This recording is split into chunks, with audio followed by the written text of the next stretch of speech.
এই হচ্ছে আমার চন্দ্রমল্লিকার আপডেট। সব ফুলগুলোই প্রায় ফুটতে শুরু করেছে। আর এই হলো আমার ছাদের আপডেট। তোমরা হয়তো ভাবছো এত সাজানো গুছানো বাগানটা হট করে এত এলোমেলো কেন হয়ে গেল। বাড়িতে রিনোভেশনের কাজ হচ্ছে, আর সেই কারণেই সবকিছু ওলটপালট হয়ে গেছে। তবে তার মাঝেও মনটা ভালো করে দিল এই রংটা। আগে তোমরা যখন দেখেছিলে তখন পুরো ফুল ফোটেনি। এটা একটা স্পুন ভ্যারাইটি চন্দ্রমল্লিকা। আর এই হলো আমার সেই হলুদ পরি। তোমাদের আগেই বলেছিলাম ফুলের মধ্যে হলুদ রংটা আমার খুবই প্রিয়। শুধু আমার নয়, এই মৌমাছিগুলো আর প্রজাপতিদের হলুদ রঙের ফুল খুবই প্রিয়। তাই কিন্তু ওরা সব ফুল ছেড়ে এই হলুদ রঙের ফুলের ওপরই বসে আছে। আর এই হচ্ছে আমার সেই রানী।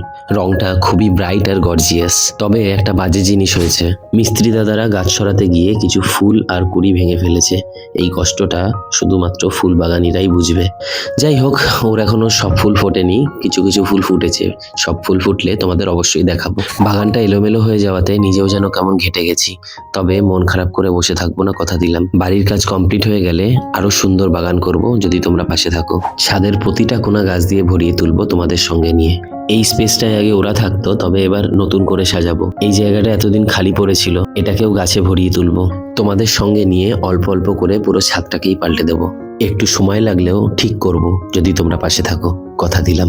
গাছপ্রেমীদের স্বর্গ বানিয়ে তুলবো নীলের ছাদ বাগানকে।